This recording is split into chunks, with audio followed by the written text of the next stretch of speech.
siyasi məqamlarda hörmətli Elmə mən bir gülməyim gəlir, qoy görüm hansı məqama deyil. Elkin müəllimin bu izahı hamısı beynəlxalq hüquq nöqteyi nəzərdən tamamilə düzgündür, məntiqlidir və gözəl də əsaslandırdı. Bəli. Nəyə mənim gülməyim gəlir?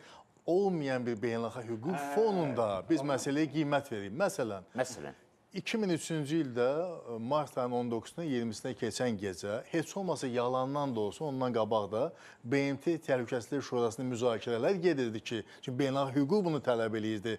Nizamnamənin, BMT Nizamnaməsinin 7-ci fəsli bunu tələb eləyirdi ki, müzakirə gedirdi ki, İraqa hava zərbəsi, müharibə elan edilsin, zərbə endirilsin yoxsa yox.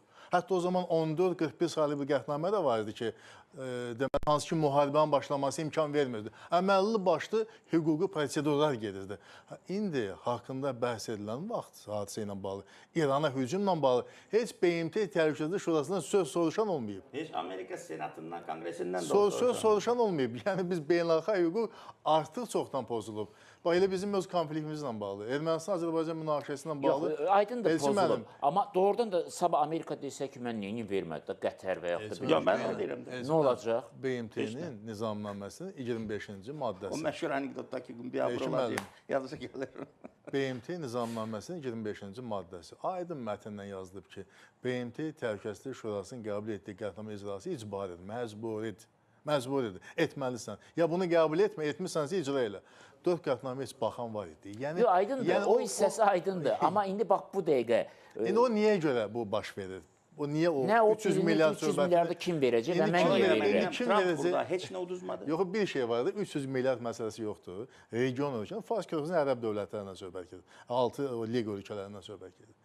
Yəni, Trump çox gözəl bilir ki, 300 milyardı ödəməsəniz, biz kənara çəkilirik və onda İranla üzbəyiz qalırsınız siz. Onda yaxşı, 300 milyarda razı deyilsən, bundan sonra özünüz həll eləyərsiniz. Onu da İran. Onu da deyə bilərmi? Onu da demirlər. Öhdəlik götürməyi baxır. Yəni, ola bilsin sözlə demirlər, amma elə hərəkət edirlər ki, bu nəticə etməli ona gətirib. Təxminən nəyə oxşadı? Mən indi Elkin müəllimə deyim, bir qədər sadə dildə izah edeyim. Tutaq ki, Elkin müəllimlə biz razılaşırıq ki, demək biz daha dalaşmayacaq, amma bizə 300 manat pul verəcək, mənə. Və gəlib deyirəm ki, mənim 300 manatımı ver. Siz nə deyəcəksiniz? Absurd cəhətdə o nonsens deyirlər, Amerikanın özləri nə ilə bağlıdır?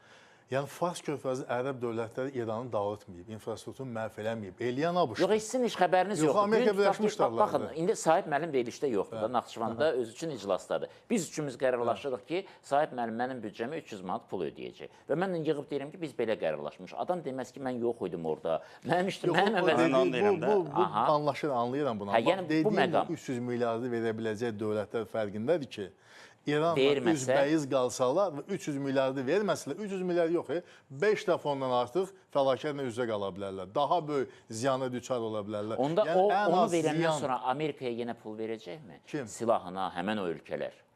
Yox, Amerika Birləşmiş Ştatları doğrudan heç nə itirmir. Zərbəni indirib, İranı zəiflədib, infrastrukturunu dağıdıb. İndi 300 milyardı siz gedin ödəyin və eyni zamanda başqa bir məsələ də var. ABŞ onlara deyir ki, gördünüz nə qədər zəifsiniz, məndən silah alın, güclənin. ABŞ-ın hərbi sənaye kompleksi inkişaf eləməyə başlayır. O da. İndi nəsə puldan çox tanışdıq. Orada başqa gülməli şeylər də var. Məsələn, Livanda daxildə o anlaşmaya. Livanda da o cümlədən hərbi əməliyyatlar dayandırılmalı. Livanda hərbi əməliyyat kim aparır? İsrail. O da yoxdur imzası. Yox, o da deyir ki, mən yoxam sizin anlaşmanızda. Sizin anlaşmanız... Hətta deyir, biz ABŞ-dan dostdur. İsrail haqlıdır, haqsızdır, o mövzuya girmirəm. Yox, aydındır. Sırf hüquqi baxımdan o konstruksiya. Yeri gəlmişkən, iyun ayının 14-də məlum sənəd imzalandıqdan sonra İsrail Livanı bombalamışdır. Yaxşı, BMT əgər Təhlükəsizlik Şurasının bir üzvü veto qoydu, Britaniya. Məsələn, nə olacaq? Müqavilə yoxdur. Onda bilsin nə olacaq, onda nə olacaq? Təsdiqlənməyəcək. Onda nə olacaq? Deməli, mən yenə paralel gətirəm oxşar vəziyyətdə.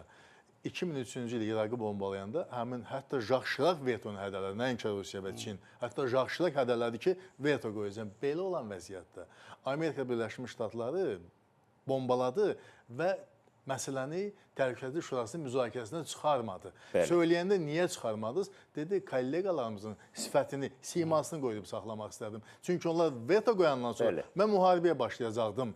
Onda gör, bunlar nə pis vəziyyətdə qalacaqdı. Ondan sonra heç müzakirəyə çıxarmıram. Yəni bu sadəcə İran üçün lazımdır. Və İran tərəfini mən deyirəm. Mən Amerika tərəfini demirəm. Amerika aydındır ki, heç ona maraqlı da deyil. Yəni İrana deyir, get özün. Həm Hamı ilə Rusiya ilə danış. get danış, razılaş. Mən əleyhinə deyiləm. Mən ola bilsə əleyhinə də ola bilərdim. Get Rusiya ilə, Çinlə, eyni zamanda ilə, Böyük Fransa Britaniya, ilə. Fransa razılaş və mən əleyhinə deyiləm. Yəni sənin öz problemindir. Bizim ümumiyyətlə bu onların razılaşmasına nə ehtiyacımız var idi? ABŞ Konqresi və İran Başqa bir parlamenti alternativ. ratifikasiya eləyə bilərdi. BMT